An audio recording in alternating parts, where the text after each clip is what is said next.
Good morning, everyone. I've got 10 a.m. Central, 11 on my computer. It's 11 Eastern, so we're going to go ahead and get started with the webinar. For those just joining us, welcome to the webinar, Building Resilience to Extreme Weather Events. This is the virtual CREAT training session 4. My name is Alfredo Lagos with GDIT. I'll be serving as one of the instructors for today's webinar.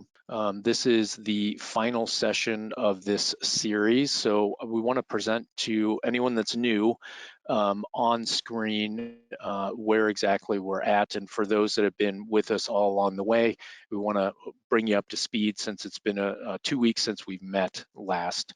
So again, this is the virtual CREAT training schedule overview. CREAT is a web-based application that EPA developed and that we've been presenting to people over the last month or so. And this builds on what's called the introductory session webinar, which is here at the top in italics. This is the first part of this event, and this virtual CREAT training is part 2. So the first part was held in July 2020 for the water sector in Minnesota and the kind of Great Plains, Great Lakes area.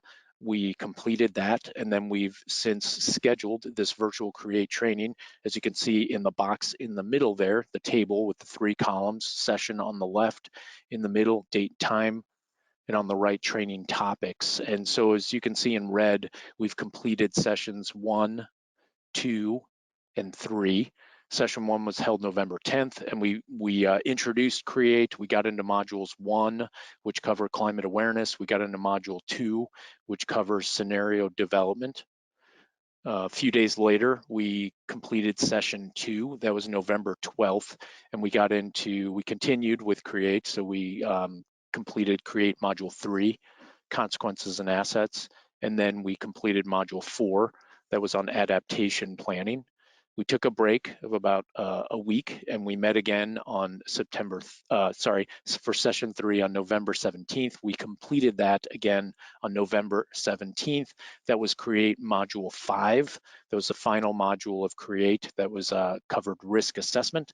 And then we also had a speaker on local financial resources to fund adaptation measures, and that was a speaker from the Minnesota Public Finance Authority. For anyone that may have missed it the first time around, at the end of session 3, we did make a handout available, and that's in your handouts panel for today's webinar. At any time, you can open that handouts panel and click on the handout there. That is financial resources that are available to the water sector in Minnesota. So if you didn't get that, or you're interested in it, please take a look. You can download it during the webinar. So we get to today. We're on session 4. It's the 4th and final session, December 1st. And this is basically an open agenda for folks that have been with us through sessions 1, 2, and 3 to ask any questions they've got on CREAT and how to apply it to their individual circumstances. So we will be presenting a little bit of new information on some of the additional features of CREAT that we didn't get a chance to go through the first time around. But primarily this is going to be an open agenda, and we're hoping that folks that again joined us along the way are familiar with CREAT and want to learn more about it, have their own questions, and we want to hear your stories and your progress, because along the way, the goal for this virtual CREAT training, the goal was for attendees to start their own risk assessment. So in sessions 1, 2, and 3, we asked folks to complete homework along the way, and we asked a series of poll questions during each of the sessions. And so when you add up all the poll questions, that was the content and the decisions that one would have to make to complete almost their entire risk assessment using CREAT. So that was the goal, and we hope to hear how that journey's gone for you on today's call. One final thing, definitely want to point it out for anyone that's new that's joining us for today.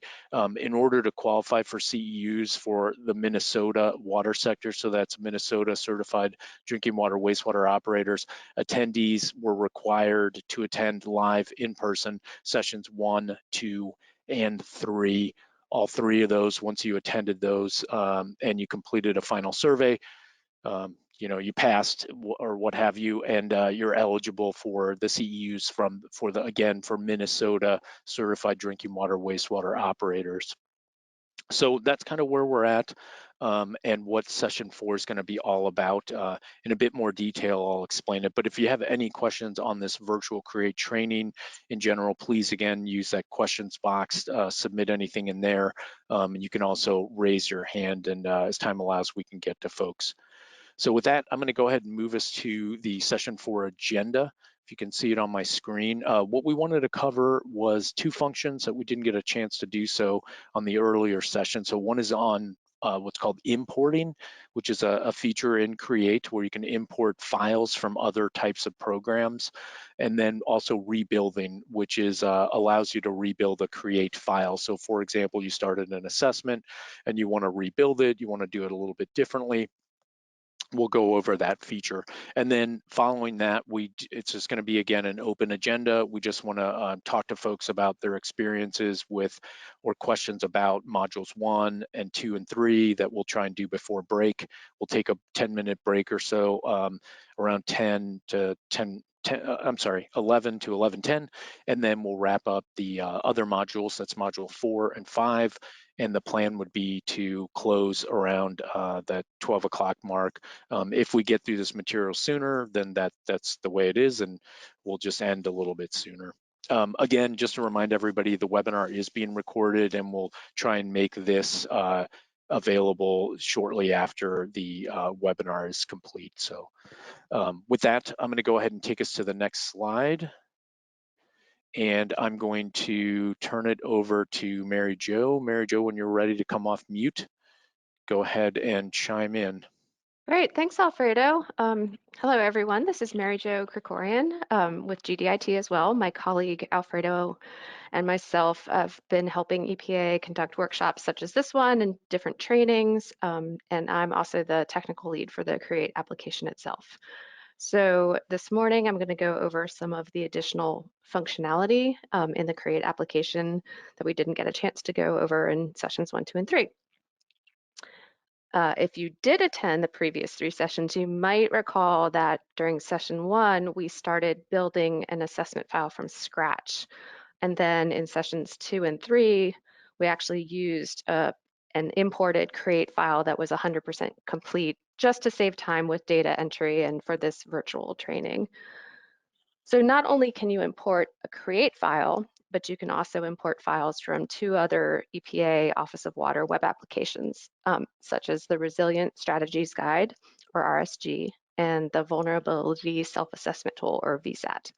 And as you can see, each of those files has a different extension when you export it from whatever application you're using, which is also handy because if you forget where you saved it on your computer, you can know what file to look for. So CREAT files have the star.create extension. The RSG files have the star.crwu or crew, and VSAT files would be file name .vsatweb.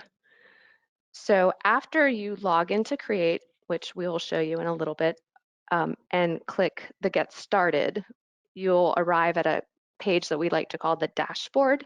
And because you have your own login for your CREAT files, you will see all the assessment files that you are currently working on, that you've already completed. They are entirely yours, and you'll see a big list underneath, which we'll show you.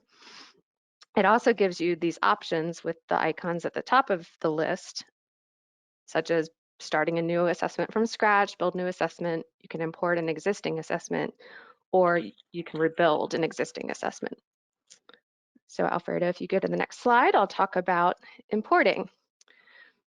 So if you click on the import button, and then just like any other Windows application, you click on browse and you can look for your file. You've saved it locally to your own computer. So like I said, you can look for the extension if you forgot where you saved it, you forgot what you named it. You do have to enter a password, but that would have been set, whether it's CREAT or VSAT, you have made your password there. You import it and then you click resume and it shows up in your list. So if you have exported an existing CREAT file, it will show, if you were on the previous sessions, there's a progress wheel. It will show how far in that file you are making progress, how many modules and pages you have gone through. If you chose to export a file partway through because you have a question and you want to send it to a financial person that may know some cost amounts, it would be exported throughout that whatever progress you have made. If you're 100% complete, it'll show 100% complete. The difference with RSG and VSAT files is it pulls in data entry that you have done in those two other applications, but you'll see that your progress wheel, so to call it, is at 0%. You do have to start from the beginning, but it will have all of your data from those two applications already into the CREAT file. So we're going to show you an example of that in just a minute. All right, Alfredo, you can go to the next slide. We'll talk about rebuilding. So rebuilding is a really great new functionality that we have in CREAT. If you were on the previous sessions and you saw us go through many of these pages, you might have noticed that many pages are locked. It shows this green bar at the bottom that says, this page is locked, you can't change any information on it. But say you have done a file and you've done it the entire way through, and then you realize that one of these locked pages, you actually want to change some of the information. So you can rebuild now an existing assessment with all the data that you've previously entered, but basically what it does is it unlocks that file so you can change the data. You can also choose to keep the data. So it will look like it's 0% completed, but you have to start from the beginning and click through, and you can change, keep or change anything that you might want to update. So just a reminder, when you do log into CREAT, you have to do a secure login. It does log you out due to inactivity. So if you get up to go talk to one of your coworkers because you want to know some more information, you want to know some cost things, you want to find out about some adaptation measures, it will log you out. So just keep that in mind. It does save your file wherever you've stopped it. So you're not going to lose any information, but you will have to do an additional login. So this is what I called the dashboard. It has all of your assessment files. You can resume them wherever they are. If they're 100% complete or if they're 10% complete, they will save them in this list below. But what I'm going to do is quickly show you an import. So it reminds you the file extensions. I'm going to start importing a VSAT file that we did with North Carolina Cape Fear Public Utility Authority. With EPA, we did a joint assessment where we first went through VSAT that Cape Fear was using to help fulfill their OWIA requirements. And we went through that entire file assessment. And then from VSAT, we exported the file. So you set your passphrase if you're in the other application, and you can give it whatever name you want. So it shows up in your list. And as I mentioned before, it will say 0% complete, but any data that can get transferred from VSAT over to CREAT is going to be in the modules. So you go continue, and you can make changes to it. Public Utility Authority. They're in Wilmington. VSAT does not now select a system type, so you will have to enter in the system type and however many MGDs there are. So there's really nothing else in Module 1 of substance, and I'm not going to take the time to do it today, but it will, if you had put in adaptation measures or adaptive measures from into VSAT, it does pull it in. It pulls in critical assets. It pulls in your threat.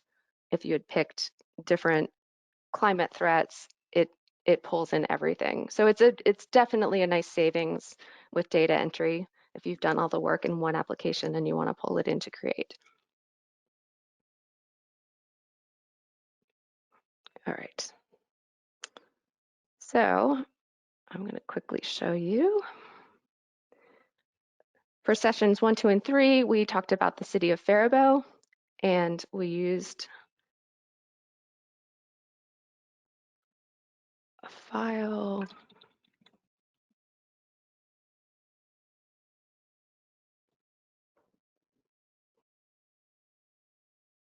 So if I resume this file, I'm going to give you the example. As you can see, this is a file that I've imported.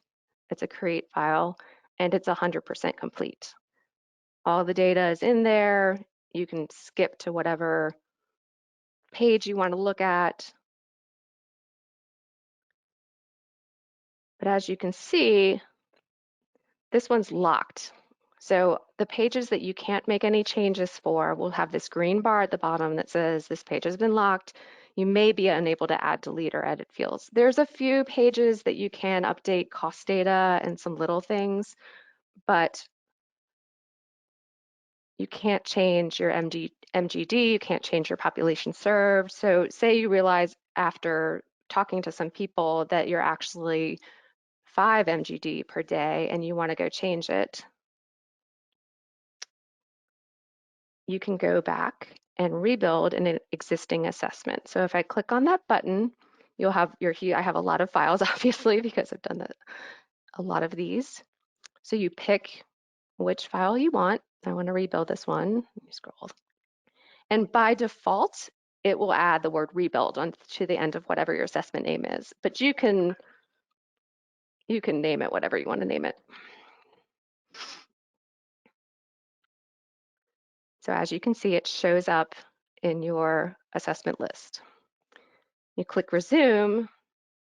Like I said, that sounds odd that it's 0% complete, but that's because it's actually 100% complete of the information is in there, but you have to start in module 1, page 1, and page through the screens.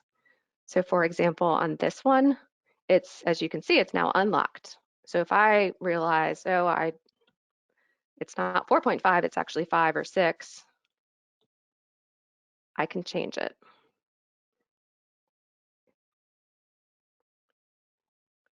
My current concern is still there. My summary reports are still there. My flood is still there. But this is one of the cases where you may have thought about it and you say, previously I didn't include temperature or precipitation for specific months. I would like to do that now. Now everything has been unlocked. So you can add additional data points.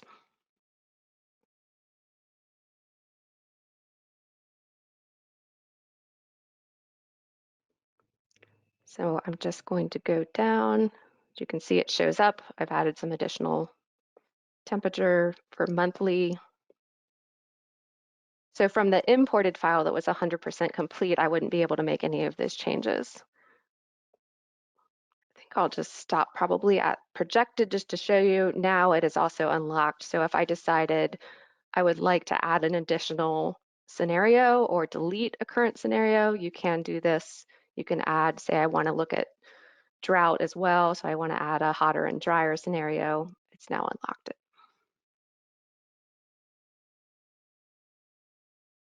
All right.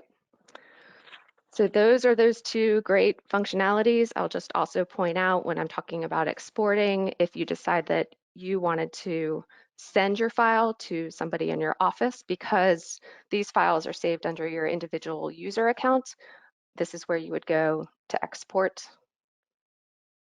You do have to set a password. So if you do send the file to somebody, say you email it to them, then just let them know what your passphrase is. All right, so with that, Alfredo, I think I'll give the controls back to you.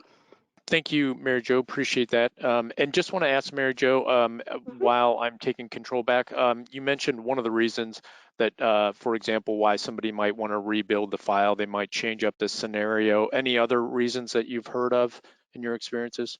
Often, sometimes it's just somebody made a typo on screen number 1, and instead of having to start from scratch and typing in all the extra stuff, or for example, with the city of Faribault, we did the assessment with them originally several years ago, so they did have updated information. Sometimes it's they want to add more measures or some different assets. We do recommend if you want to completely change your asset threat pair or your projected scenario, that would be a condition where it's definitely better to start from scratch. I think keep your files simple, just so you don't have to do so many risk assessments at the module 5. Okay, great. Thanks for the additional information and thanks for going through the materials. So we'll go ahead and I guess we do want to stop here and just see, does anyone have any questions in general on what we've gotten to this point, the virtual create training in general, or the importing rebuilding function? If you do, please, either raise your hand or submit a question in the questions box, and we can take the time to answer that because we want to make sure we didn't lose anybody along the way. So Alfredo, one additional thing that I forgot to mention, I don't see any raised hands or questions right now, but if any of you have used a previous version of Create, I forgot to mention we just released 3.1 with a lot of additional data, new functionality. That would be another great reason to be able to want to rebuild your file. If you have a 3.0 file and it has all your data entered into it, but you do want to add data such as stream flow, coastal if it's relevant to you, if you want to add the new regional economic consequences, it's definitely a time saver. You can import your old 3.0 file to 3.1, which is the one version that's live on EPA production, as we like to call it, live on the web, and then rebuild that imported file. Okay, great. Yeah, good point.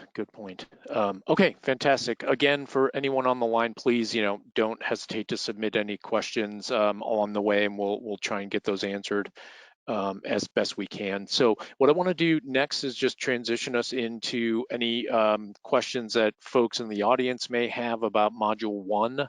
So I know this was a while ago, I think about almost 3-4 weeks ago that we covered Module 1. So just wanted to provide just a very, very high level refresher in case you're wondering or you don't remember what this was all about.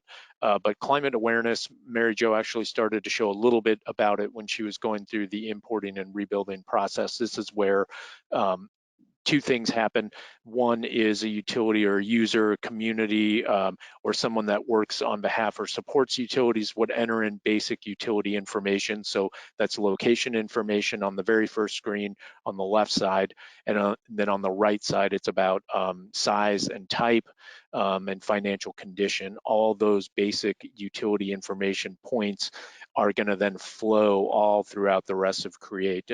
They'll be the starting point for where data that we want to use for our scenarios will come from, since it's located or close to the nearest what's called base station and climate station to gather the information that we need to build the scenarios.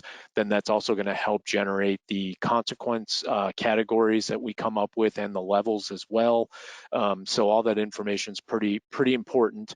And then second, as you can see there in the gray box, is increase in awareness of climate impact. So you might be a first-time user, this might be unfamiliar territory for you, or you're not sure sort of where to start.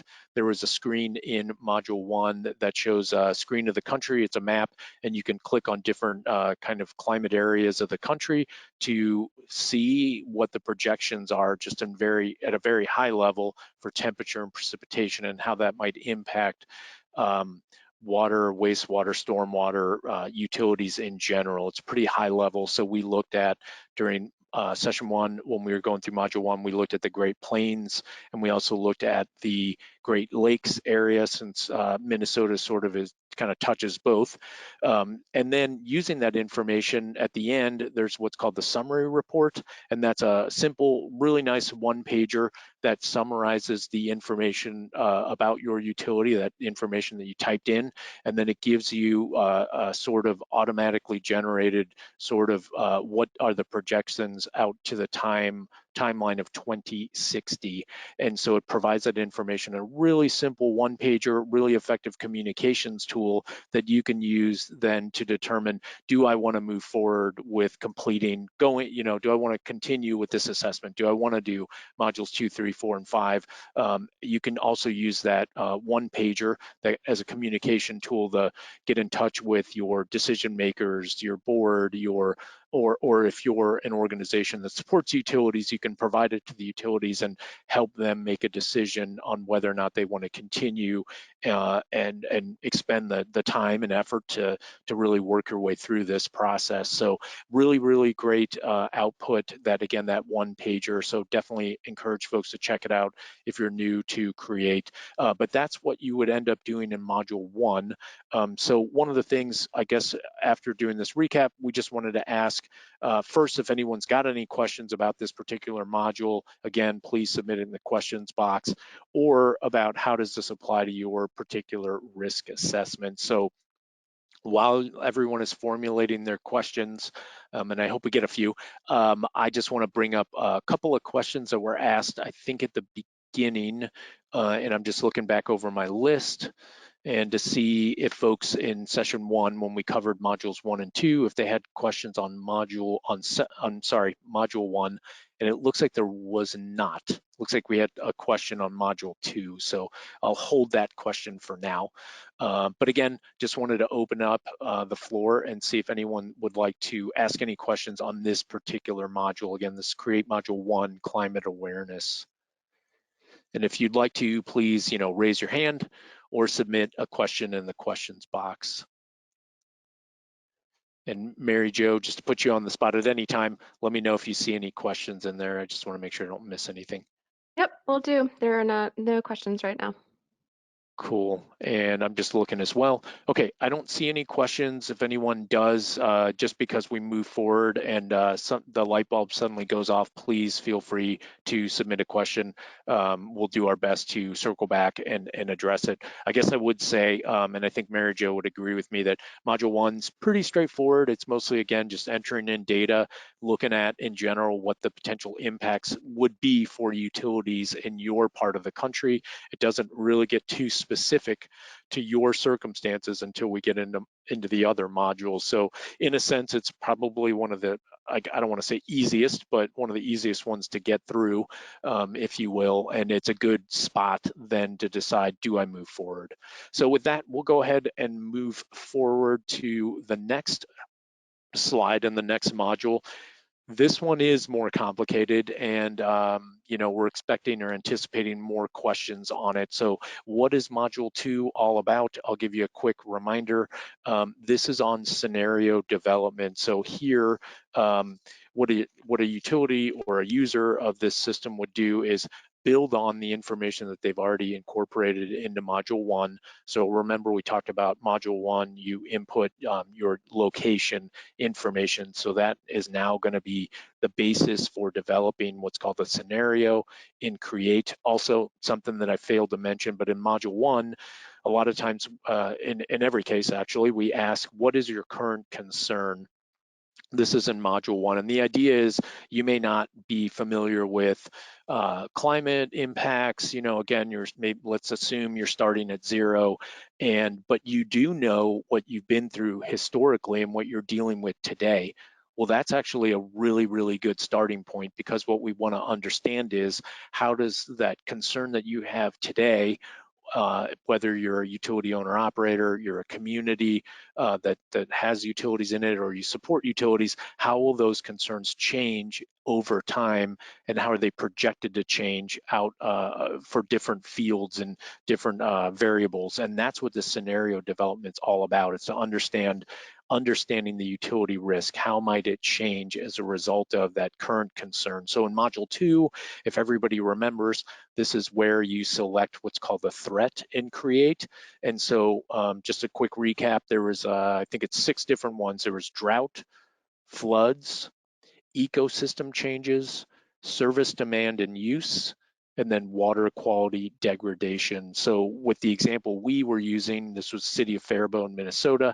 Their big concern was their concern in module 1. They said they're impacted by drought and flood.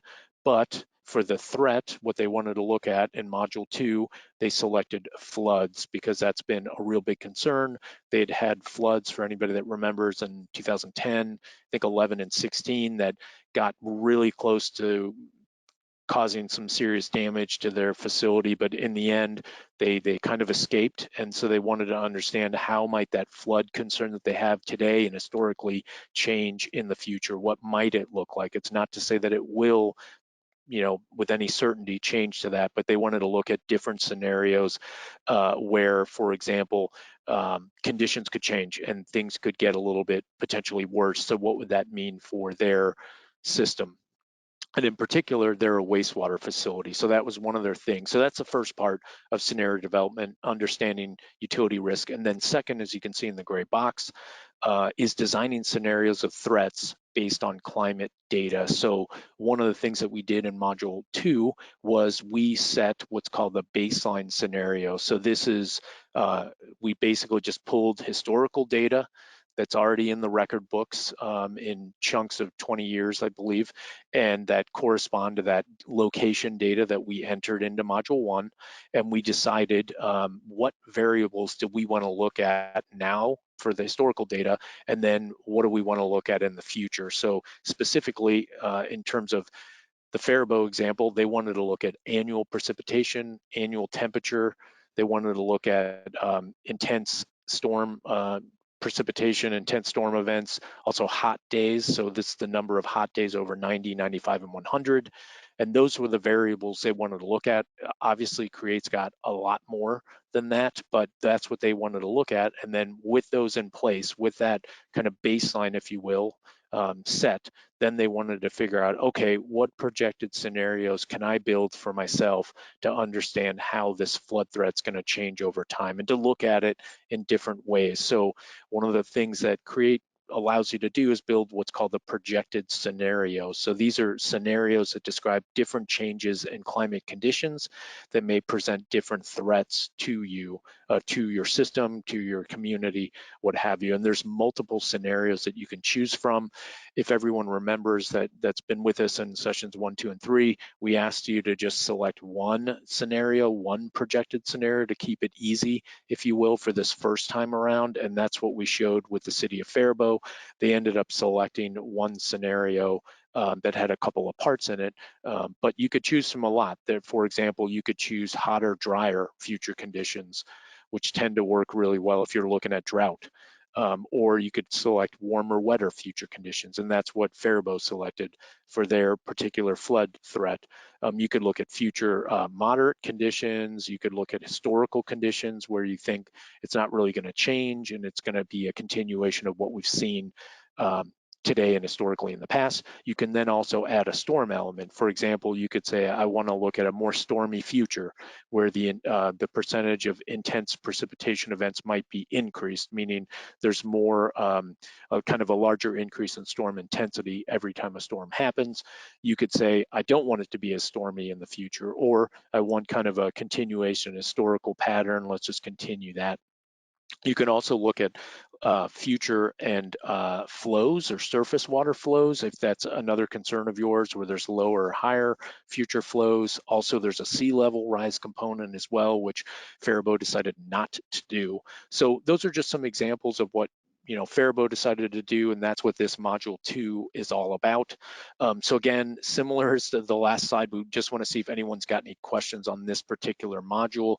And again, you can submit those in the questions box or raise your hand, and we can try and tackle those as best we can, because again, we want to kind of hear about your journey, working your way through the homework process that also, again, built on those poll questions that we asked.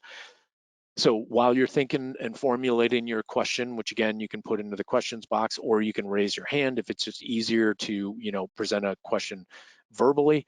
We did get a question during the actual modules and when we were doing the sessions. So this was session 1, November 10th. And one of the questions was, why shouldn't a utility run all the various climate scenarios to see the range of potential issues?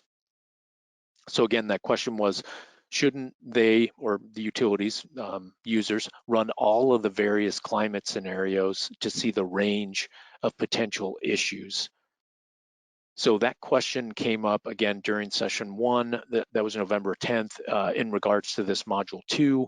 And I think that was because just context, I suppose, might be in order here. We had been asking folks that had been joining us to just select one scenario to just kind of keep it simple as you're going through this process for the first time. And then as Mary Jo mentioned, with the rebuilding feature, you can go back and rebuild whatever you want. You can make as many files as you want. You can do all sorts of stuff with CREAT, and we really just tried to keep it simple when we were walking through the process. So there's nothing to say that you can't run various climate scenarios to see the range of potential issues, and people have done that. So for example, if your current concern is drought and flood and maybe let me see what other options there are, and there's quite a few. Water quality management, for example, or population demographic changes. You could have a lot of different concerns. You can build scenarios that look at all those different things if you like. There's definitely a lot of variability, and there's a lot of power that you can, that CREAT has a lot of capability. But that said, the more you bring into a single file, it can just get a lot more complicated in the latter parts of the program when you're starting to select what types of assets would be impacted by different scenarios. And sometimes drought and flood might be, I don't want to say polar opposites, but they might impact assets in a completely different way. And so it may not it's sort of like apples and oranges, if you know that analogy. And so sometimes trying to put too much stuff into one file may not be that productive, and it might get a little cumbersome, but we do encourage you guys to look at a variety of projected scenarios. People definitely do that. I guess one I'll throw out, and then I'll ask Mary Jo if Mary Jo, if you know of any examples, but one that we've seen is where people wanted to plug in different locations until they've kind of found the right location for them, if you will. So what they did was select different base stations in module 2, and some of the base stations, which again is the location, that point on the Earth where the historical data is going to be collected from, and then also the projected data is going to be derived from this, what's called the climate station, and a grid on the Earth that's half degree by half degree. But that information can be, you can decide where do I want to draw that information from by selecting different points. And what's really cool is, for one example that I remember, they had selected different locations, one like 50 miles away from their utility up more in the mountains where snowpack is a bigger issue. And rather than select the location right at their headquarters, which was in an urban area, they wanted to kind of push it further out and look at, okay, well, where do we actually collect water from for our supply? Because that was one of their concerns with drought. So it's really going to vary a little bit on what you want to look at. And so they selected different ones until they sort of found the right fit for them. So they definitely developed various scenarios along the way. That said, Mary Jo, I do want to put you on the spot to see if maybe you could offer another example where somebody might want to run various scenarios, and maybe based on your experience, what you've seen people do. Yeah, exactly. I think you hit the nail on the head in terms of looking at the maps themselves to find out what climate stations you might want to pick for intense precipitation or hot day data. And sometimes, if you know your assets better, what we like to call assets, you might want to pick a specific climate station based on uh, the weather around that, or do you know that upstream gets more precipitation than downstream, et cetera. And since we've added all the additional data, the new streamflow data, you can really dial down in these different maps, and they don't have to be related to each other. So you can pick different things. I think, to follow on with the question that the person asked and why we said it's better to keep it simple, Cape Fear was a good example. We did do one analysis file where we looked at one asset and flooding, and then we looked at another asset and drought. So again, you can put that all in one file, but it does lend for just a better, cleaner risk assessment at the very end, I think, if you can make multiple files. Yeah, and that's a good point about the multiple files, Mary Jo. Thanks for chiming in. Mhm. That's you could have, if folks, you guys saw Mary Jo's kind of the assessment file list that she had at the beginning when she was showing us importing and rebuilding. You could have a bunch of files in there. There's nothing to say you can't do that. And so you could have, a couple of different drought scenarios if you wanted to look at different locations on the map and have different kind of drought conditions, for example, and then you could have different files, entirely different files, if you will, that look at the flood threat, and then other ones still even more if you want to look, for example, at a kind of a sea level rise concern, if that's an issue for you for whatever reason. You could decide to sort of create kind of more smaller discrete files, and you might get a lot of mileage out of it that way. And that might be more powerful, if you will, to take then the results of the assessment, if you need to then present that to your decision makers and the people that can help you identify, and not only identify, but also fund and approve the adaptation measures that would help you reduce the risk to the threat that you've identified as a result of the module 2. So that's kind of the long game, if you will. So kind of what can you do to help you put your stuff into a position to kind of get there and make the results easy to work with, but still respond to your needs. So you can keep that in mind when you're designing things. Mary Jo, I'm gonna just ask one more time, see if there's any questions on the mod on this particular slide or module. I don't see any, but just want to Nope. make sure I don't Right miss now, anyone. I don't see any raised hands or questions in the questions box. I would just Okay. add to what you just said about if you have been on the previous sessions or you've used CREAT. If you remember, there are interim summary reports at the end of each module as well as Excel downloads. So that would make it more easy for you to manipulate. If you did have multiple files, you could take what you needed from different files and put them to your own uses.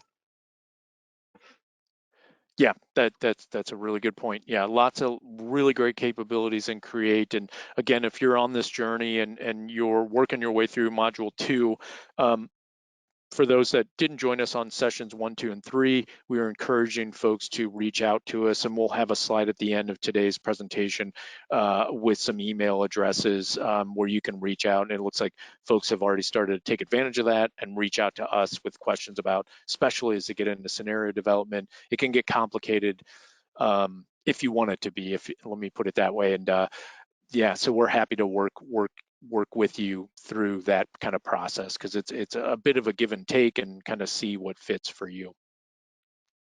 All right, with that, I'm going to go ahead and move us to the next slide, and this is going to be module 3.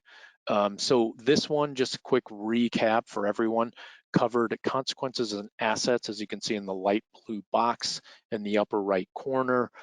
Again, before I jump into like a quick little recap, please, if you have any questions on this module or previous ones, please submit them in the questions panel or raise your hand, and we'll be ready to hear more about your journey in this create process. So, okay, so module 3 was consequences and assets. So what does that exactly mean? Here, as you can see in the light blue box, you would outline the potential consequences. So for folks that joined us in the earlier sessions, Create has some pretty amazing capabilities. In addition to the scenario stuff that we talked about a little bit earlier, you can select different types of monetary consequences that you want to look at. So one of the things behind Create is trying to uh, add that monetized risk element. And what that means is trying to basically turn things in a way and look at things in a dollars and cents point of view. It's not to say that that's the only way to look at it, but one of the things in designing Create, updating it over the many years, the feedback from the water sector was there's got to be this monetary element so that I can compare the potential consequences that I'm going to expect, potentially to an asset that has a price tag on it, and I can understand how might that compare to a potential adaptation strategy or plan that I put into the place in the future, which also has a price tag on it. And how can I compare those two? Well, one way to do that is what's called monetized risk. So this is that anticipated financial impact of a threat if it occurs, which is based on the consequences that you decide to select when you're building your risk assessment, which you can do here in CREAT Module 3. So in outlining potential consequences, there's some really, really cool ones here in CREAT that we went through in session 2 on November 12th.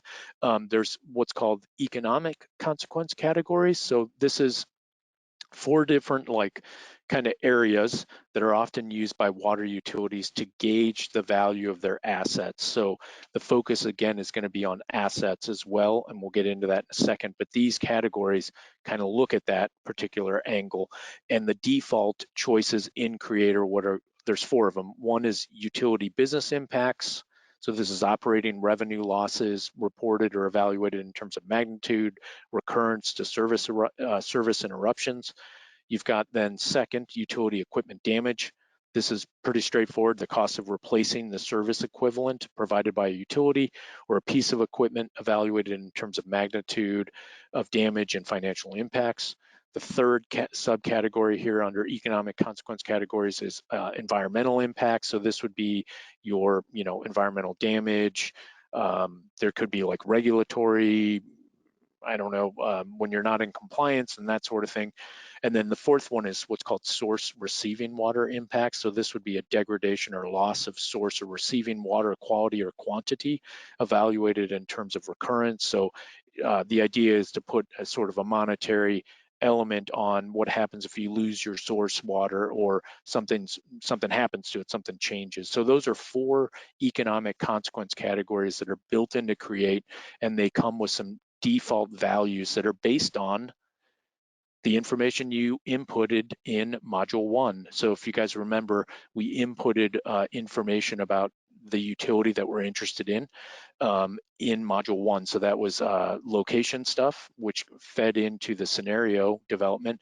But then on the right side of module 1 on one of the screens, it was all about the size of the utility, financial condition, how many MGDs on average do you provide, per day? What's the population served? All those elements working behind the scenes.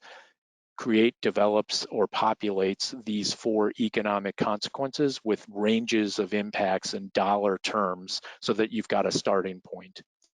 It's not to say that it's gospel or sacrosanct. You can't touch it, you can't manipulate it. In fact, you can change anything you want. You can decide not to turn on any of those economic consequence categories, and you can say, you know what, these levels, these input, these I guess default levels that CREAT assigned to me, they don't look good for me, so I'm going to go ahead and manipulate it, change it. You can go in and change anything you like to come up with different ranges of impact from low to very high.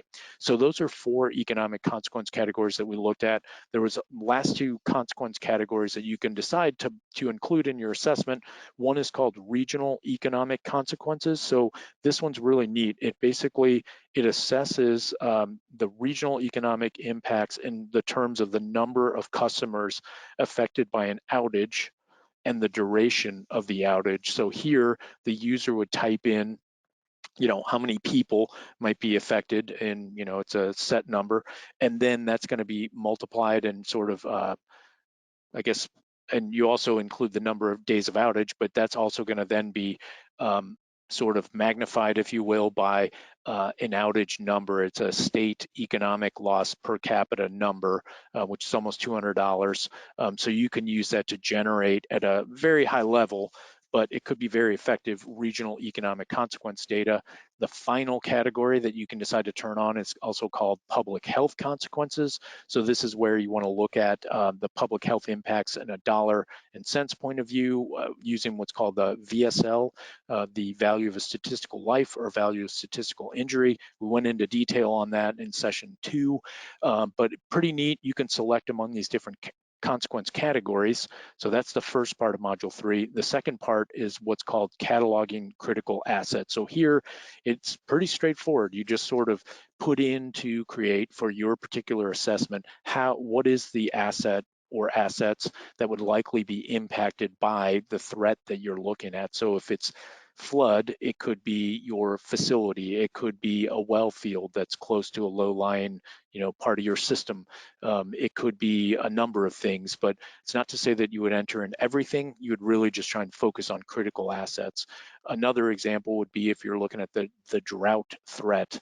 You wouldn't necessarily put in anything that would be impacted by flood because you're looking at drought. I know that sounds kind of obvious, but for example, you might look at reservoirs, you might look at snowpack, you might look at groundwater recharge basins. So you might be looking at something completely different because it's a different threat, and you would input it into there as part of module 3.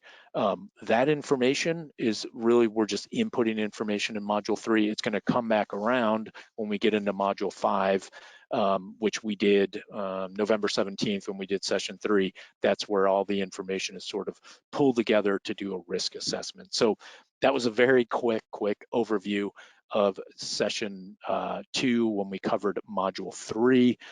Just want to see, again, if anyone's got any questions on this, please input your questions into the questions box or raise your hand and we can work our way through it. While you're formulating your questions, I do want to throw out one of the questions that we did get, and maybe this will maybe jog some folks' memory or kind of give you some ideas on what you might want to ask. Somebody had asked during session 2, again, this was November 12th, has anyone you know of used this tool to assess groundwater recharge loss from competing well pumping uses? So that question again was, has anyone you know of used this tool to assess groundwater recharge loss from competing well pumping uses?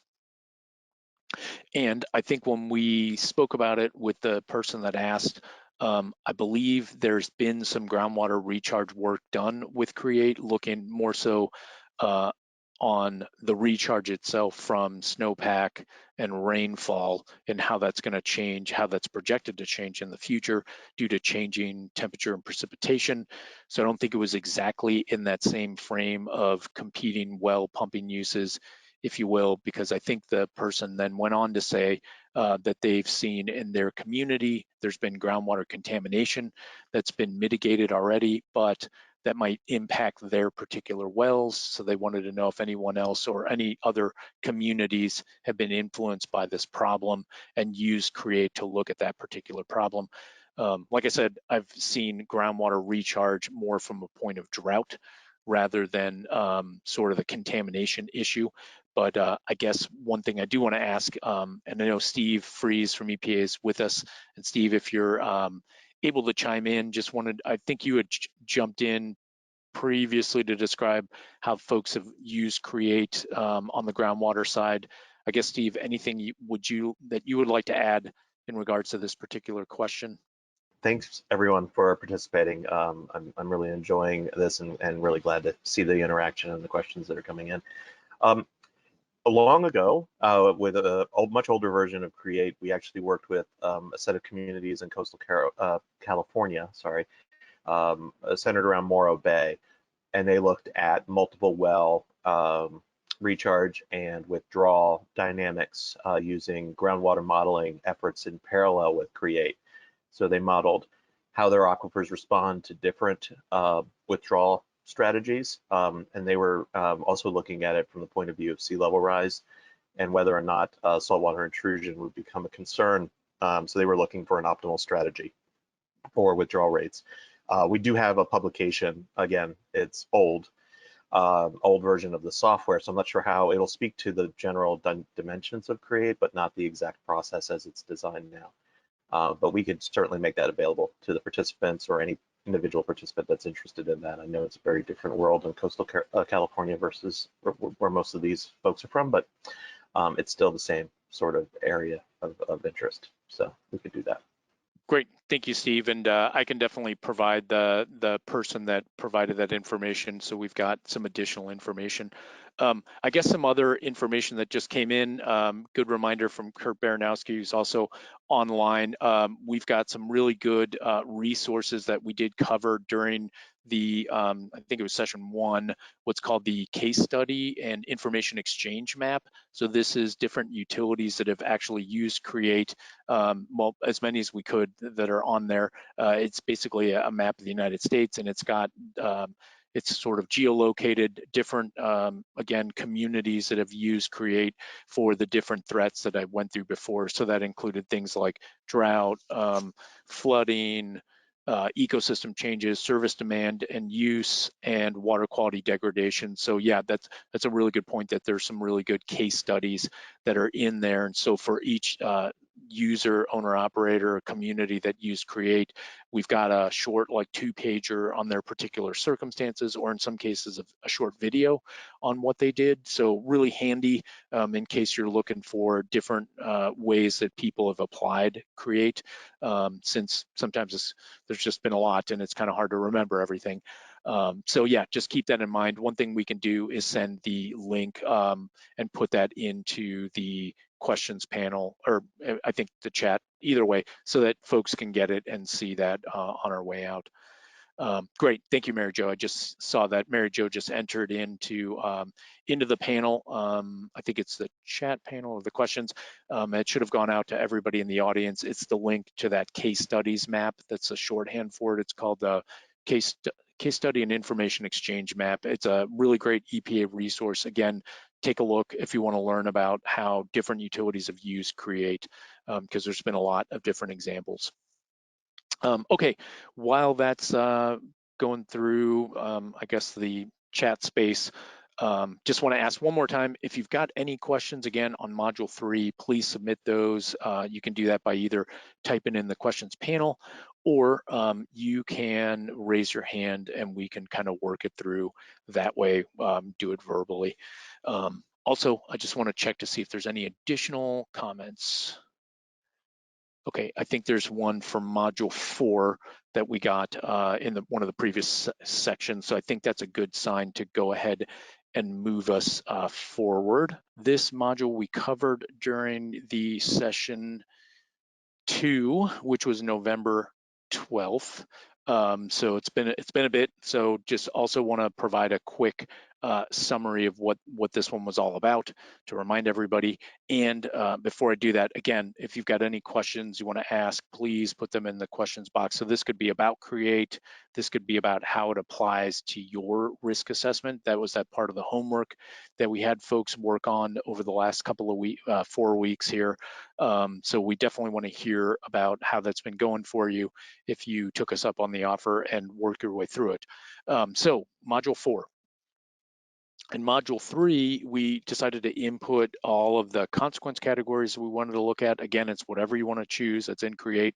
You can make changes to it. And then we also put in the asset, our critical asset, that's going to be impacted by the threat that we identified in Module 2. And we built a scenario around that threat. So now what we're going to do is look at what's called adaptation planning. And this is looking specifically at that asset that we identified in Module 3. What are we already doing? What's a utility already doing, a community already doing to protect that asset? And what could it do, you know, in terms of potential plans, potential ideas, future ideas, based on that scenario we created. So utility assets can basically be protected by what are called adaptive measures, and these would greatly reduce, or maybe effectively reduce, the consequences if a threat were to occur. So again, utility assets can be protected by adaptive measures.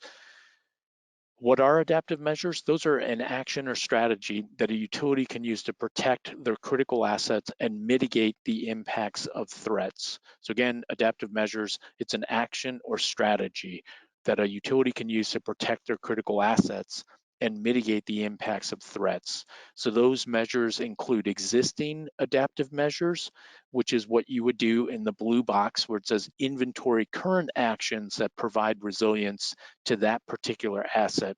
In CREAT, we call those existing adaptive measures. So those are things that have already been implemented maybe 5 years ago, 10 years ago. They're things you already rely on all the time to sort of protect that particular asset from the threat you're interested in. And they could also be continuing activities, things that are ongoing, whether it's a piece of infrastructure that's in place, or it's a practice that you guys follow, or some kind of operational guidelines. It's stuff you're already doing. So that's the first part of module 4 in this adaptation planning module. So inventory current actions that provide resilience.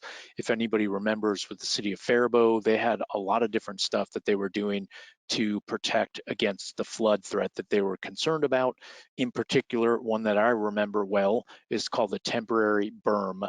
So this is an earthen berm that they would put up when they knew that the conditions were right for flooding, and that temporary berm worked for them in the past. With the past historical floods, they were able to sort of escape damage. I think they had damage a while earlier, which led them to start to use this temporary berm, and it was a berm that they put into place with earth, and then they took it out at the appropriate time once the flooding was reduced. So one of the next parts of this module is to look at what are called potential adaptive measures. So it's just like what you would expect it would be. These are potential adaptive measures, anything that you're planning to do in the future, you want to do, you're thinking about doing, you've heard about, you think your neighbors are doing and it looks cool and you want to do it too. The idea with CREAT here is that you could input those into your analysis to figure out, well, how much do what are these potential strategies that I might have at my disposal? How much might they cost? And how good are they going to be at increasing my resilience to the threat that I've already identified that I'm interested in looking at? And you can roll all of those potential plans, as well as your current existing adaptive measures and your potential adaptive measures, into what are called adaptation plans. So what are adaptation plans? That's the second sub area in the blue box on your screen here on the right. Adaptation plans are a specific combination of potential adaptive measures that are being considered for implementation in the future. So again, it's a combo of potential adaptive measures that you're considering for implementing or considering for implementation in the future. You haven't put them into place. They're just ideas at this point. But what's really great about CREAT is you can look at how effective is this great idea I've got? Is it going to help increase my resilience? Is it going to reduce my monetary risk? So that's the point of this adaptation plans. And plans can be based on all sorts of different goals. There's many examples. So for example, you might want to protect critical assets, protect critical operations. You might be addressing a specific threat, or you might explore options as part of a broader utility planning decision. For example, you've got a capital improvement plan that highlights a bunch of different things, and you want to build into that capital improvement plan potentially some potential adaptive measures based on this scenario that you've created in order to protect that asset from the threat that you've designed and you're looking at and you're concerned about. So some plans that we've seen, for example, with Faribault, they decided, you remember I mentioned their existing adaptive measure in Faribault was a temporary berm that they put up and then they took down, and then they put up and they took down. And they wanted to put into place, the idea is just a permanent berm. Sounds pretty straightforward, but they knew it was going to be a very costly project, potentially with a high price tag. So they wanted to understand, by using CREAT, in order to help them make a decision, is this berm going to really reduce our risk in the way we think it will? And if so, how does it work? How well does it stack up? How well does it reduce our risk in comparison to how much it costs? Because by doing that, they might find, yeah, this plan, it's really worth it. It just pays off in spades. Or they might find, man, this plan, super expensive. I'm not sure if we have the cash for this right now. Let's look at maybe less expensive options, right? Potential adaptive measures. So that's something that you would do in this module. And so maybe just one other example.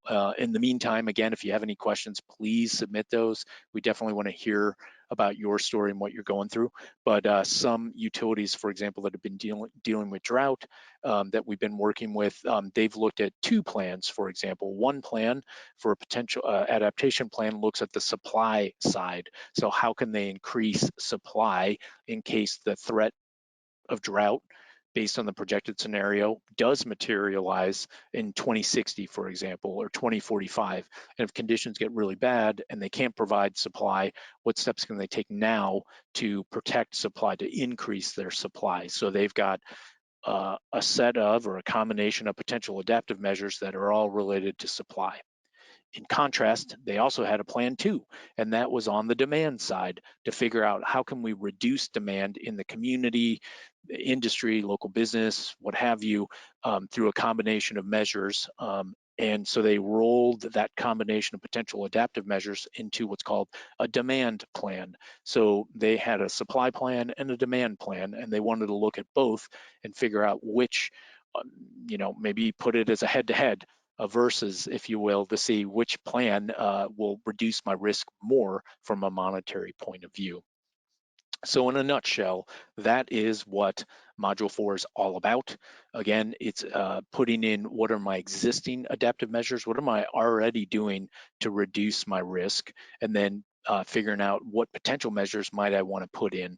And the reason why you do put in your existing, I didn't mention it earlier, is because you might decide, hey, I don't want to do anything. I don't want to make any changes for whatever reason. Maybe you don't have the funds, maybe you don't have the support. Maybe you think my measures that I've already got in place, my current actions are pretty darn good, and we will be fine. And so you can do that, and we want to be able to see in Module 5, well, how well do our existing measures not only work for us right now based on the historical or baseline scenario, but how well are they going to do in the future if, for example, storm intensity is greater, or there's hotter days, more hot days, or the temperature goes in a direction we weren't presuming, or there's less precipitation, or there's sea level rise to a degree that I wasn't planning for. And so you can understand how well do my existing measures work in terms of this future scenario. So pretty handy, really great capability. I will stop there because I've been talking a lot and just see and ask Mary Jo if I miss anybody, just let me know. But if anyone's got any questions, please submit those in the questions box. And also you can raise your hand. Yes. How does this correlate to the benefit cost analysis tool, BCA, from FEMA? Okay, great.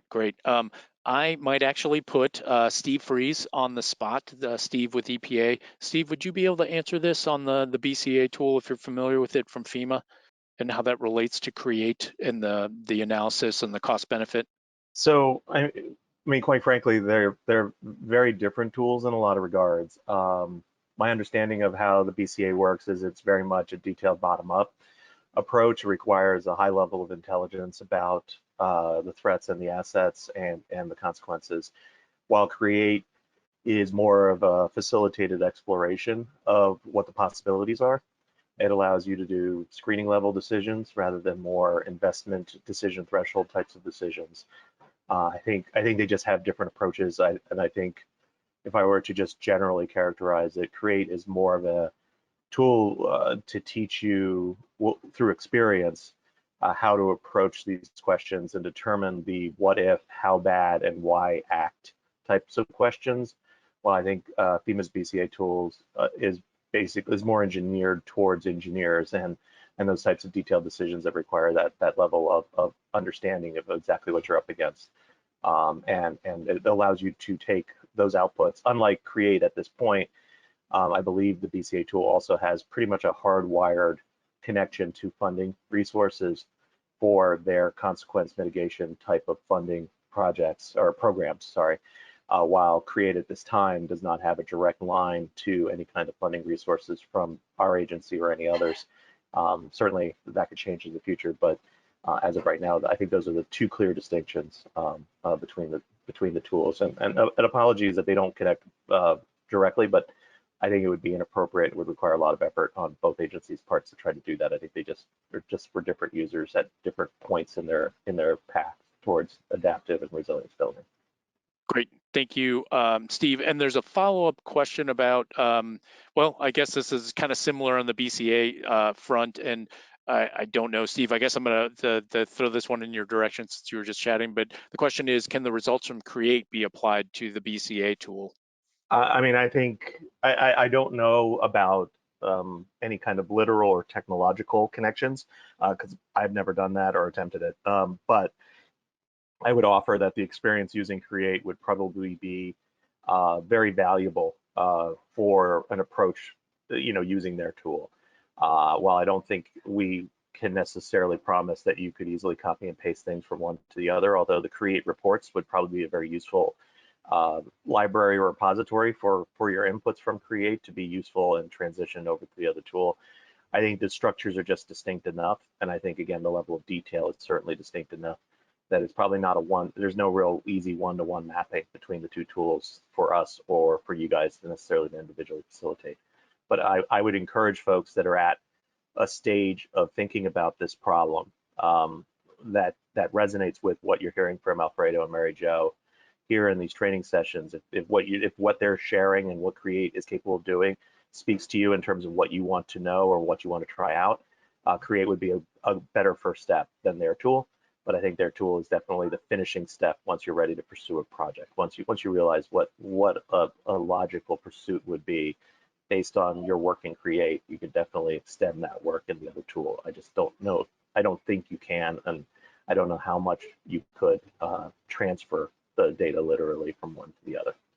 Cool. Thank you, Steve. And Steve, you brought up a really good point about the outputs. And for folks that are just joining us for the first time on this session, one of the things that we covered in the previous session was that at the end of each of the modules, the output, and Mary Jo, and I think I also covered it to some degree, but at the end of each module, there's what's called a summary report, and that's generated in Microsoft Word, or in some cases, some of the data comes out in Microsoft Excel. So the point there is that this information is generated in a really what we believe is a handy format, formatted.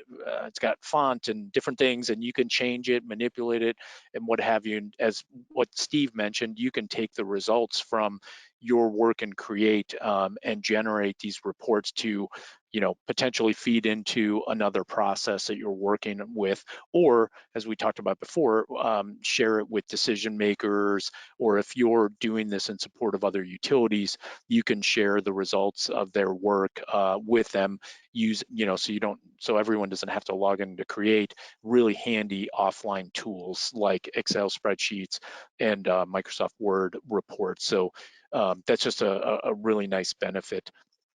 And thanks to the person that asked the questions, because that was actually a question that came up very similar during the previous sessions when we covered this module. They were asking about, they felt like we were missing, or we hadn't covered quite yet, how do you evaluate the cost benefits of the adaptation plans that I've been talking about, especially with the Faribault example, where they were going to move from a temporary berm, which they always relied on, to now, pardon me, actually building a permanent berm, which was, if I remember correctly, was going to be quite expensive. So the question was, how do they know where's this cost benefit portion come into play? For example, how much money will they save in the future once this project is finally implemented? And that is a wonderful question. And I think when that person asked that, and kind of reminds me of the BCA question that just came in, is in module 5 is where we're going to actually start to look at risk, where all the data we've entered will now go into what's called the risk assessment. And that's module 5, that actually the next slide. And I'm only going to do an overview of it just as a recap, because that was done 2 weeks ago. So that was before the holiday. So I will recap it, but for anyone that was interested and would like to learn more about it, I sent to many people, I think everybody that's on the call and that registered, we sent the recordings from all the previous sessions to everyone. They're recordings to webinars just like this, where you'll see the slides, but you'll get all the content for all the modules. So if you're into kind of cost assessment and cost benefit, definitely take a look at the recording for module session 3, which was module 5. So in the meantime, and in the interest of time, I guess I would ask again, great question. If anyone's got any additional questions or you'd like to raise your hand, please submit those. In the interest of time, I'm going to move us forward. That way I don't miss anything. So with that said, this is the next module 5. So we did this on session 3, which was November 17th. That was right before, give or take, before the Thanksgiving holiday. So, and this is the result. This basically takes all the data that we plugged into module 1, location, and what our concern was. Takes module 2 stuff. What's our threat? What's our scenario baseline and projected that we have designed and built to understand how the threat is going to change over time, maybe out to the 2060 period, the 2050 period, the 2045. Then module 3, if you guys remember, we did plugged in what consequences from a monetary point of view, monetized risk, do we want to look at? And we also had to enter our critical asset. So based on that threat, let's say it's a flood threat, what actual critical asset would be impacted, so that module 4, we can decide or plug into CREAT, what are we already doing to protect that threat, so we can understand how well is those existing adaptive measures going to perform in the future from a risk point of view, and what potential plans, maybe, what ideas do we have about doing something more. Maybe we want to make a change. Maybe we want to change new infrastructure, new operations, new processes. You can input that and roll that into what's called that adaptation plan, which is that combo of potential adaptive measures. So once all that information is in there, we did module 5, and that was session 3. So for anyone that followed along with us in Minnesota and the kind of that region of the country, all the homework you've been doing took you to module 5. And so we went through module 5 on the 17th. And so what this is all about, if you see the blue box there, is assessing risk from a changing climate and evaluating adaptation plans. So a couple of things on risk assessment. I think Steve touched on it a little bit about risk assessment is, how likely is something to happen? And if so, what are the consequences? And this is where we can start to look at and answer some questions that we might have. So one of the couple of key elements that I want to bring up real quick and just summary. One is monetized risk. So we talked about that in session 3. Monetized risk is that anticipated financial impact of a threat if it occurs based on the consequences that we decided to look at and select, which was part of module 3. And that's going to result in what's called monetized risk reduction. So the idea here is the reduction part is a change in assessed risk based on the increased capabilities of the assets to withstand impacts to threats following the implementation of our adaptation plan.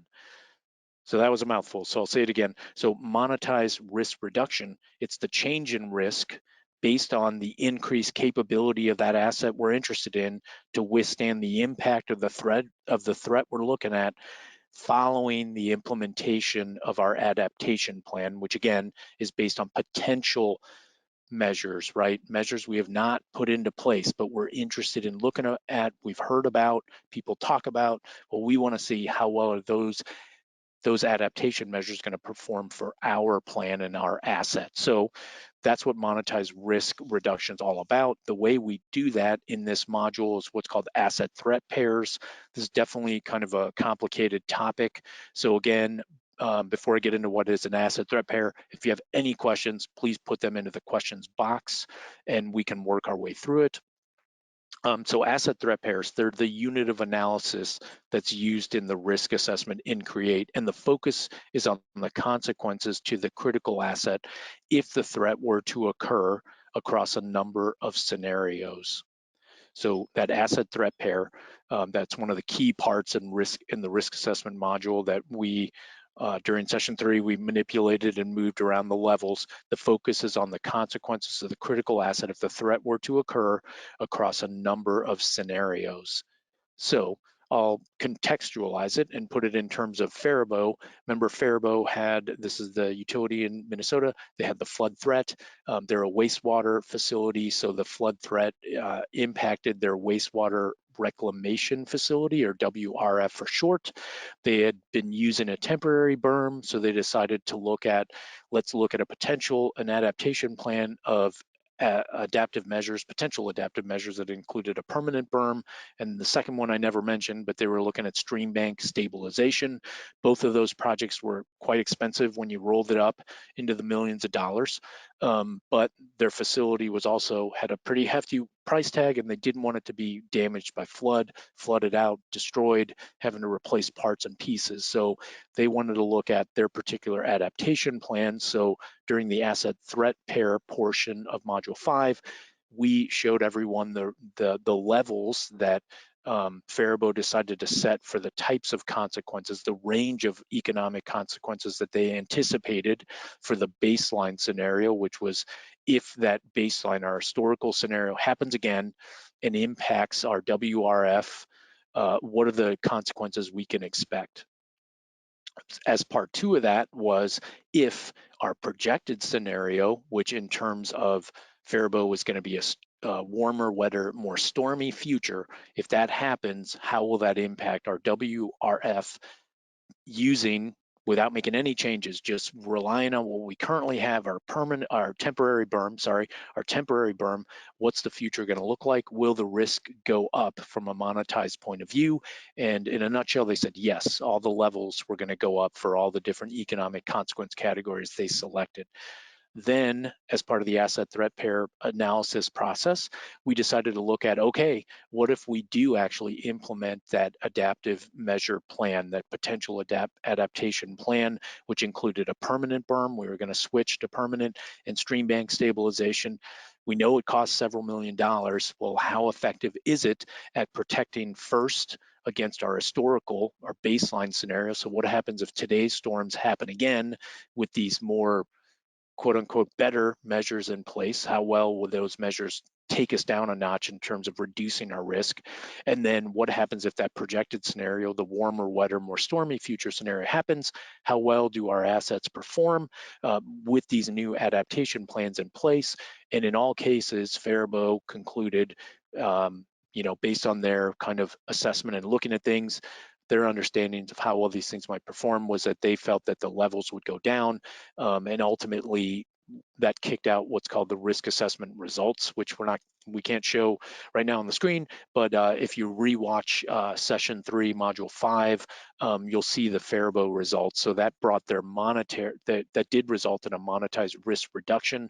That said, their plan was quite expensive in regards to how well it performed and how much the risk was reduced from a monetary point of view. So it wasn't exactly, I guess I would say the monetized risk reduction was less than the cost of the plan. Not necessarily a bad thing, but that was a conclusion they wanted to determine is how well does the plan perform relative to its cost? The big thing here is, and what's really cool about Module 5 in CREAT, is it allows you to look at qualitative items.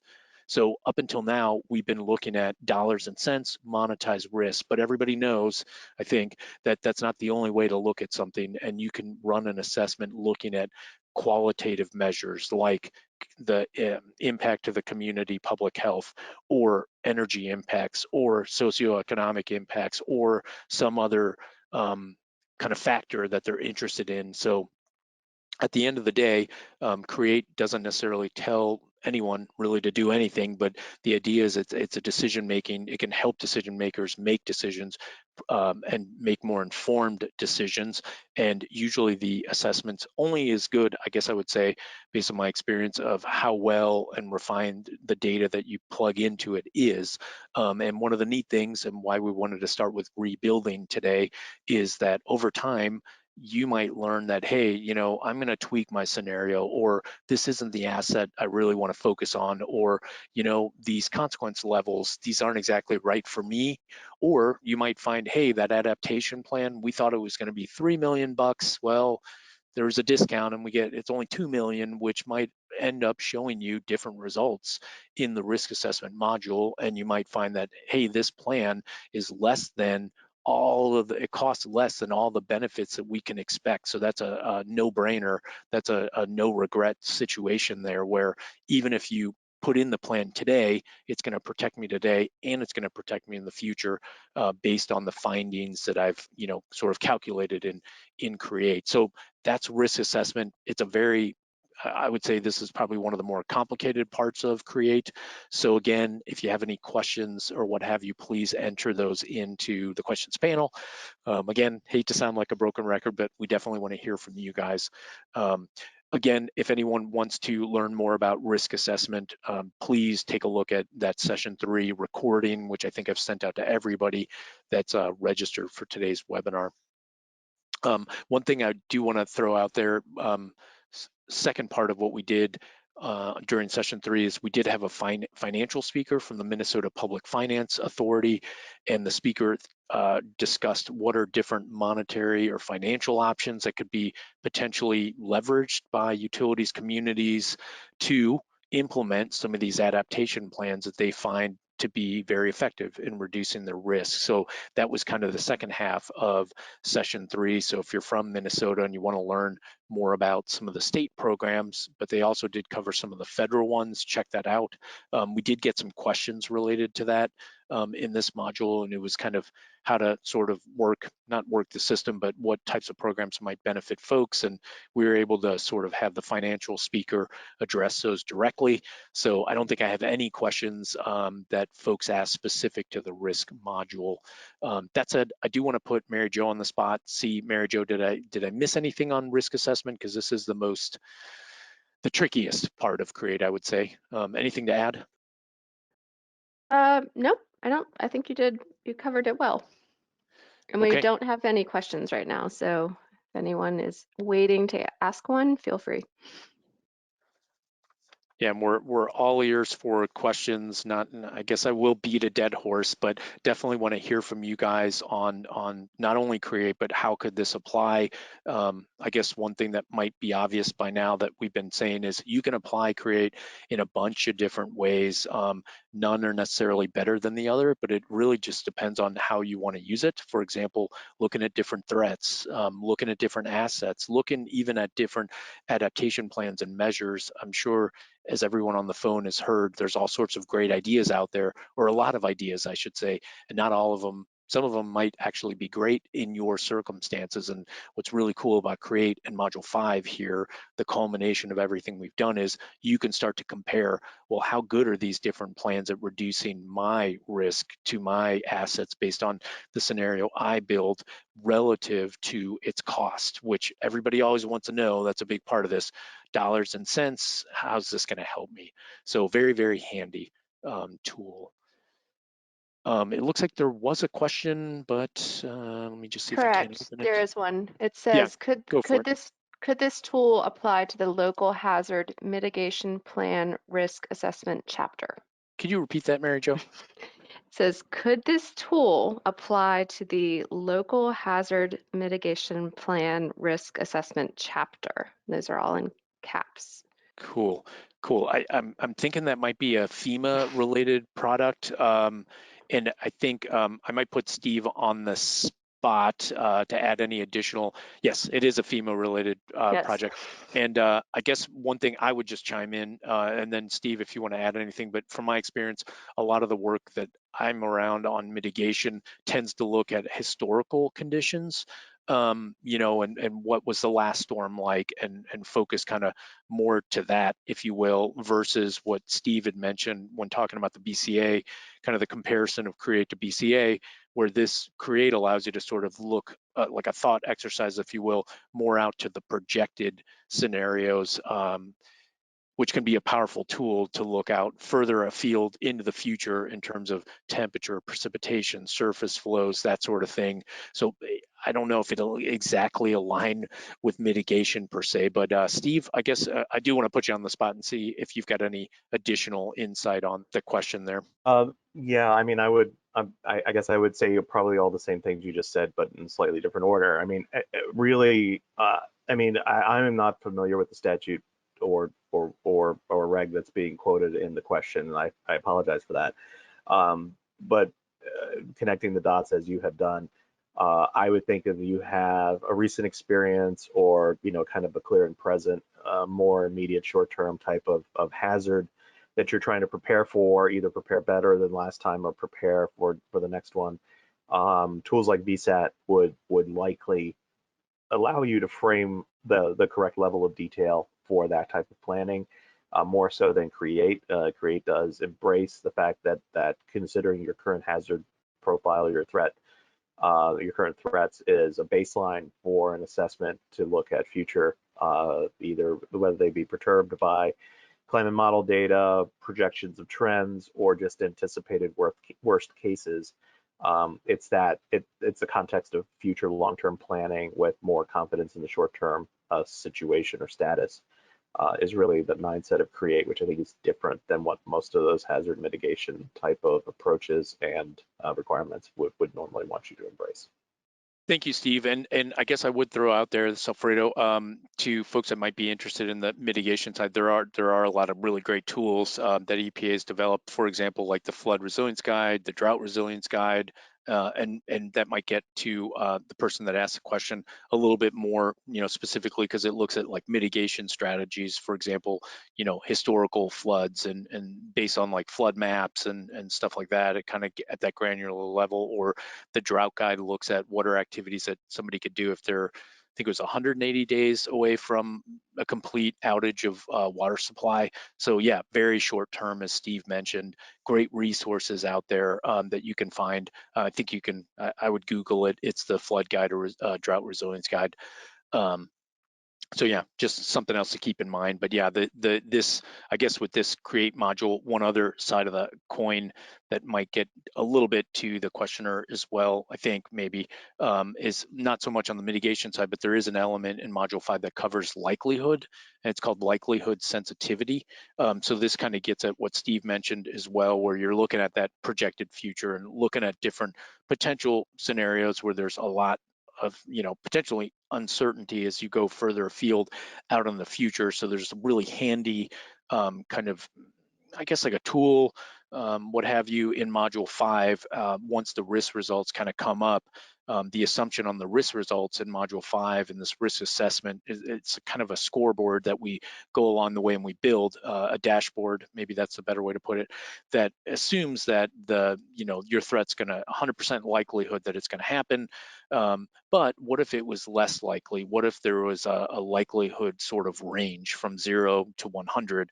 Would that influence your decision making and whether or not you'd want to put into place a plan that, hey, might cost millions of dollars and you're a small community, or even a big one, millions of dollars is still millions of dollars, and you want to be very careful and prudent. So you might want to look at different factors. And there's this really great tool in there called likelihood sensitivity, where you can see across a range of likelihoods where the cost of that plan might be comparable to the monetized risk reduction.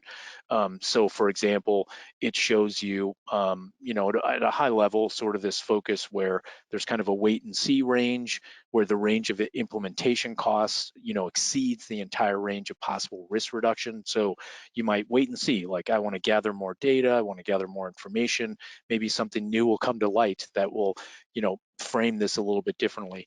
Or there might be another output that says consider implementing the plan, where the cost of the plan is almost equal to, overlaps with the range of possible risk reduction. It's pretty darn close, and you might want to do it.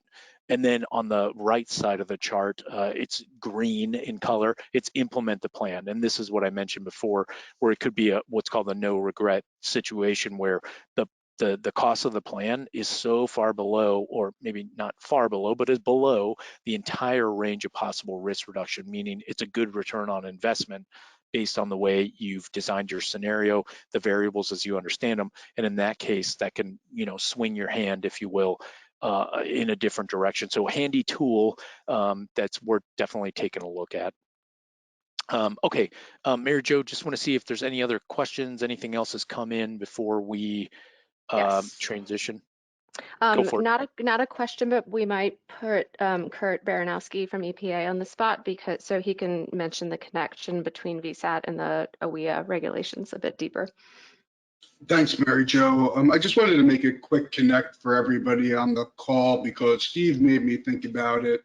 And in the beginning, where Mary Jo was talking about importing analysis files, for any of you that are community drinking water systems that are in the process or have complied with Section 2013 of America's Water Infrastructure Act. And what that is specifically is any community water system that services greater than 3,300 people need to certify to the agency that they've conducted a risk assessment as well as updated an emergency response plan based on the findings of the risk assessment. And dependent on the size of your utility is dependent on when you'll actually be submitting those certifications.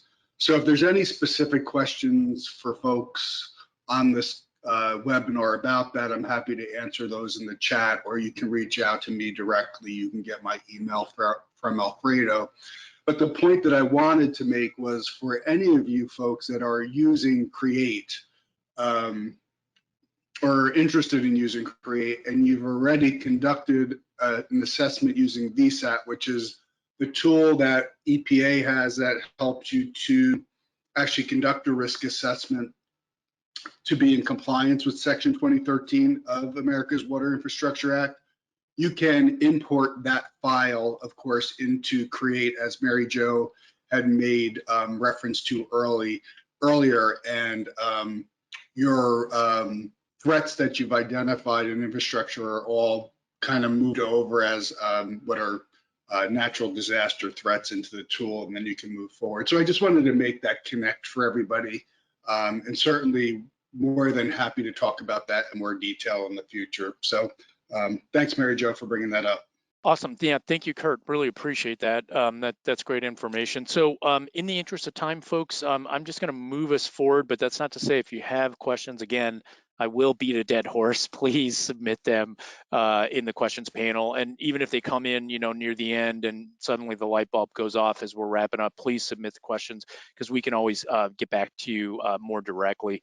So I think that does kind of move us into this sort of closing. But again, we do have sort of time for questions here, just in case something did come up. But because Kurt mentioned it, I do want to take us, pardon me, I do want to take us to the next slide, because that does have contact information. So let me break it down for you. At the top is what's called the CREW help at EPA.gov.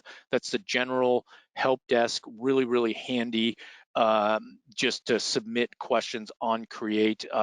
If you're interested in assessments, that sort of thing, please do that, and that's a good resource. Then you've got Kurt and Steve from EPA listed there individually, myself and Mary Jo. You can reach out to all of us if you've got more specific questions. So, definitely please do that.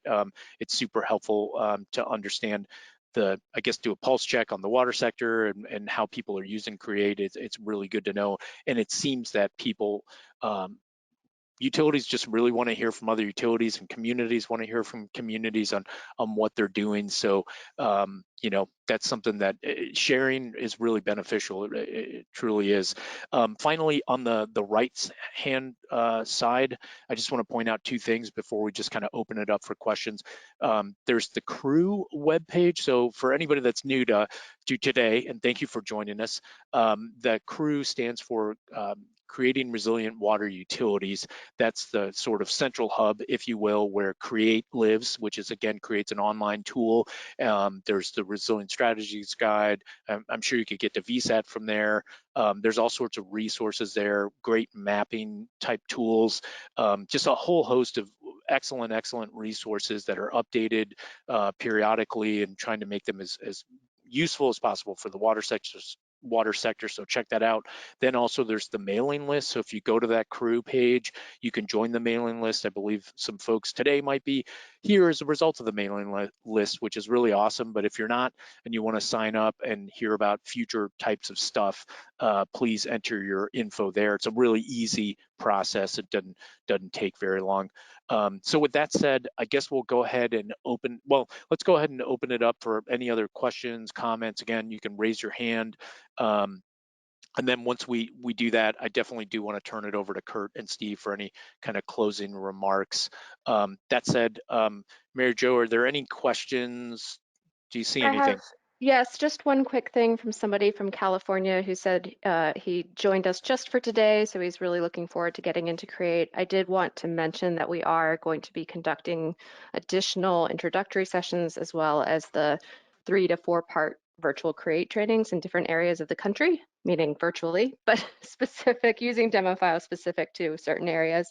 So if you do join the mailing list, you should be able to keep informed on those. Great, thank you, Mary Jo, and that's a good point. Maybe I'll just add one thing onto that. Mary Jo referenced, and I did at the start, this introductory session webinar. You might be wondering, what the heck is that? Well, that's basically a 2-hour webinar that covers a variety of things. So the one we did for Minnesota and the Great Lakes, Great Plains kind of area, that was in July 2020, and that covered like projections for the Minnesota area by a climate scientist in particular. I can't remember who it was, but anyway, then CREAT actually spoke on the CREW initiative and went into great detail on some of the excellent tools, and we introduced CREAT, and hence this virtual CREAT training is part 2. That's why we're doing this part 2. And then in the Minnesota example, we also had 2 case studies by actual utilities. They weren't me speaking, because I don't necessarily have a utility background, but we had 2 case studies from Minnesota utilities that spoke on, one on drought, one on flood. Both had used CREAT and what they had done with it and what the threats were and what they were planning on doing. And they're really informative. Again, we always hear from people, utilities and communities want to hear from each other, no matter how great I sound. So that's really great. And we plan on, as Mary Jo mentioned, we plan on doing more of these introductory sessions and recording them around the country so that it's a bit more specific to different parts of the country. We recognize that Minnesota, dealing with different stuff than California per se, or Florida. And so those would be recorded. And then the part 2 would be what everyone's joined us for today. We would do another series of the 4 CREAT training, 4 sessions going through the different modules. So thank you, person that asked that question, and thank you, Mary Jo, for responding to that one. I will stop and just ask again, if you've got any questions, please submit those. We still got like another couple of minutes here, or you can raise your hand, and I promise we won't bite, and we'd love to hear from you on what you're going through and what your experiences are. While we're waiting for you to sort of formulate your responses, I guess I do want to ask CREAT, if you're still with us. I think you are. If you've got any kind of remarks as we sort of wind down on the virtual CREAT training session.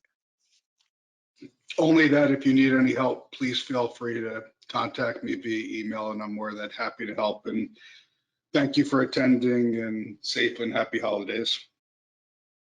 Great, thank you, CREAT. Appreciate that. Yeah, and that was one of the things that that was parts of sessions 1, 2, and 3. If you'd like to do it in the future, I mentioned it before, the dreaded H word, homework. But as part of the homework, in between each sessions, you kind of work on different parts of your own risk assessment, and we definitely bring you along, and we ask poll questions so that you're not starting from scratch. But one of the things in there is a help guide on where you can reach out to CREAT and Steve, myself, and Mary Jo. Hit us up at the CREW help desk, and so ask any question really along the way, so that we can help you and complete that goal of completing your risk assessment using CREAT, and start you off on this wonderful journey of risk assessments and using CREAT. So we'll leave it open for maybe another minute and just ask, does anyone have any other questions, comments, thoughts? And Mary Jo, just want to make sure, did I miss anybody? Nope, we don't have any questions or raised hands. If you're trying to get through, just try again and we can unmute you if you'd be more comfortable with asking a question on the line, but right now we don't have anything. Okay, cool. Thank you so much for checking. Okay, I guess that must mean, yeah, no more questions are coming in. But that said, if you're shy, please submit them to the email address that you see on the screen, to the CREW help desk or to CREAT and Steve directly. And that way we can help you out on this journey. And with that, we'll go ahead and close out. When you're ready, you can drop off the webinar. Thanks again for everyone's time. We're really grateful that you could join us today, and appreciative. And again, check out those recordings. If you didn't get the email with the recordings, please let us know. and we'll make sure you get those so you can take a look and review the previous sessions. And again, we'll keep you informed for future events where you can join us for all the sessions. We think it's worth it. It's 6 hours, basically 2 hours each for sessions 1, 2, and 3. If you complete those, we try and package it with the CEUs from that corresponding location. So keep that in mind for the future. It's a good incentive to join us for those other sessions when we do them again in 2021. That's our plan, to do them several times. So with that, we'll go ahead and close out. Thanks everyone for joining us. Happy holidays, be safe, and looking forward to working with everybody in 2021. And you can drop off when you're ready.